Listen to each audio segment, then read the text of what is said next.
मुअज़्ज़ज़ नाज़रीन, मसीहा के जलाली और खूबसूरत तरीन नाम में नवीद मलिक एक बार फिर आपकी खिदमत में हाजिर होते हुए आदाब बजा लाता है। रब्बुल इज़्ज़त का इंतहाई ममनून हूं कि वो मेरे जीवन में और आपके जीवन में ये इंतहाई सुंदर और खूबसूरत तरीन मौक़े फराहम करता है कि हम बाहम मिलकर उसके इस जिंदगी बख्श कलाम को सीखने वाले हो सके। एक प्रोग्राम जिसको लेकर आगे बढ़ता हूं वो ये है कि क्या खुदावंद यीशु मसीह जब सलीब पर मर गया तो उस एक शख्स की मौत के वसीला से कुल जहान के लोगों की बिगड़ी बन गई। हाउ इट्स पॉसिबल, ये कैसे मुमकिन हो सकता है। और इस मजमून के तहत इससे पहले मैं 6 प्रोग्राम्स कर चुका हूं।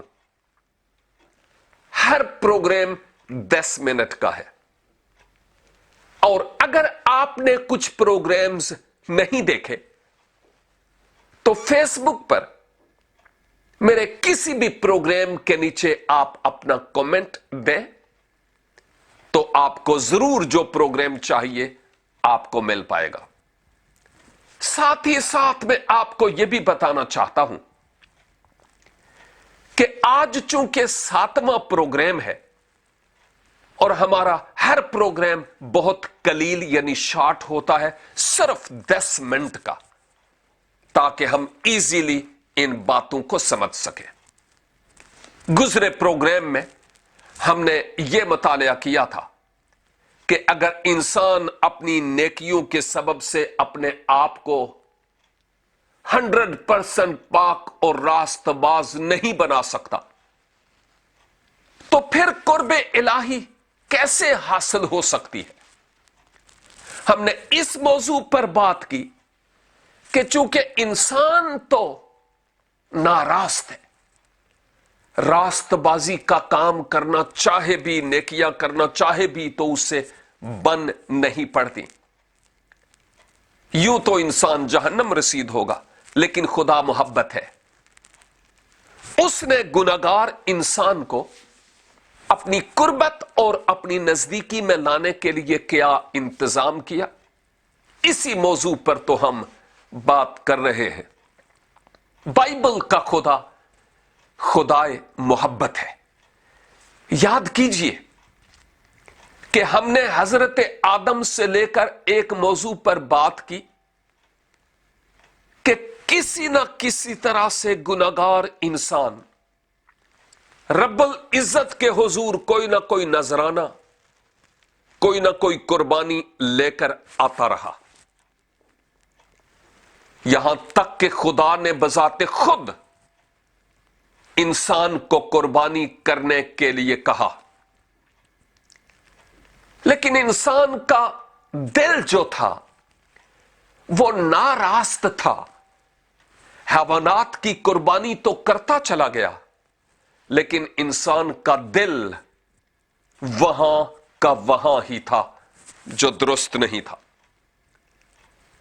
जिस सबब से खुदा ने इन कुर्बानियों को कतई तौर पर पसंद नहीं किया और आज भी जो की जाती है उनको वो पसंद नहीं करता, क्योंकि हमारी कुर्बानियां रास्तबाजी के काम और हमारी दुनियादारी की जिंदगी ये बराबर बराबर चलती है। उधर से हम पैड़े कम करते चले जा रहे हैं, उधर से हम कुर्बानियां करते चले जा रहे हैं, उधर से हम गधे और कुत्ते और चूहे खिलाते जा रहे हैं और उधर से हम नेकियां करते जा रहे हैं।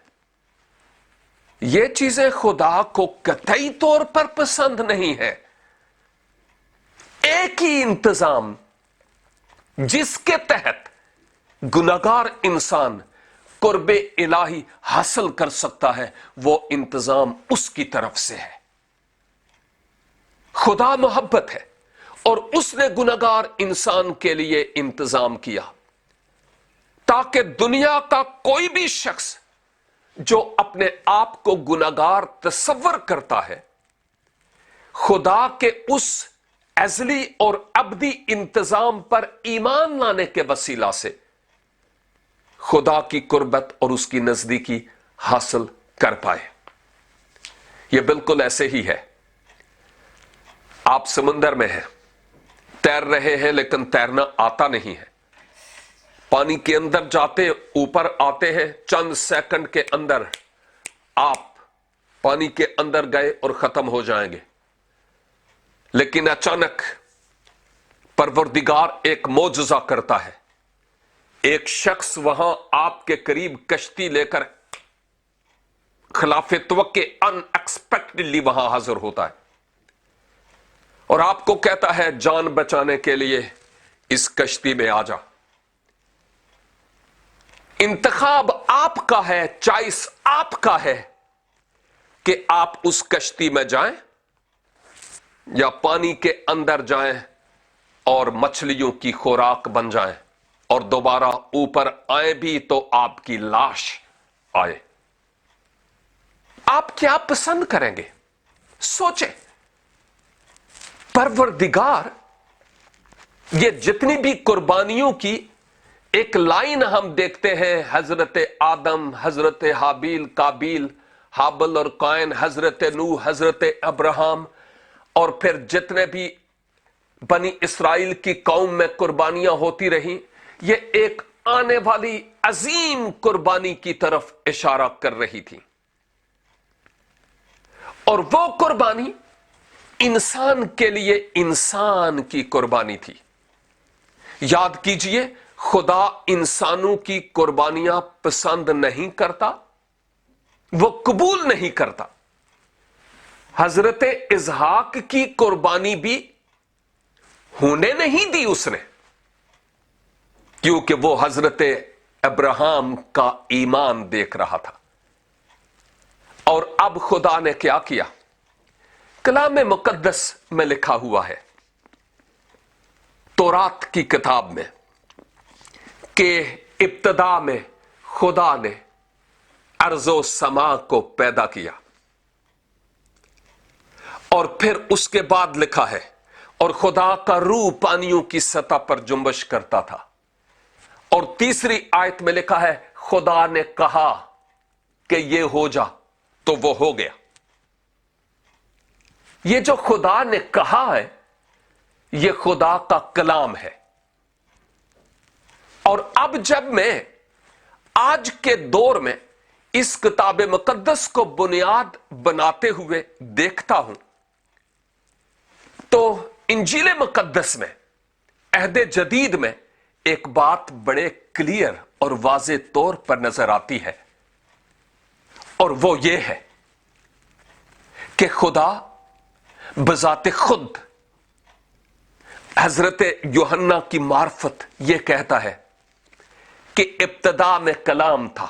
एक्चुअली यूहन्ना की इंजील में खुदा हजरत यूहन्ना की मार्फत यह वाजे कर रहा था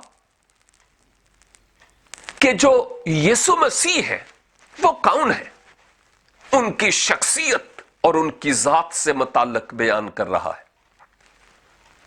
उसने कहा कि इब्तदा में कलाम था, वही कलाम जिसके वसीला से कायनात वजूद में आई। क्या मतलब है इब्तदा में कलाम था? देखिए, खुदा कब से है आपको पता है? मुझे भी नहीं पता कि कब से है, कोई डेट फिक्स नहीं की जा सकती कि वो कब से है। अजल से अबद तक वो खुदाए महमूद है, लेकिन कब से है इसके बारे में मुझे मालूम नहीं है। कब तक रहेगा? हमेशा हमेशा। मुझे कोई हतमी डेट मालूम नहीं है, लेकिन जब से खुदा है उस वक्त से उसका ये कलमा कलाम उसमें है। जब आप पैदा हुए, मैं पैदा हुआ, ये कलाम और हमारी रूह हम में थी। एक वक्त आया कि हम बोलना शुरू हुए और दुनिया को पता चला कि हम बात कर रहे हैं। لیکن یہاں پر پھر سے ٹائم اجازت نہیں دیتا کہ میں آگے بڑھوں. رکتا ہوں. انتظار کیجئے ہمارے 8ویں پروگرام کا, اور ہم 10 پروگرامز کریں گے اور ان میں اپنے اس موضوع کو کور کریں گے. سنتے رہیے اور دیکھتے رہیے پروگرام خدا کی آواز نوید ملک کے ساتھ.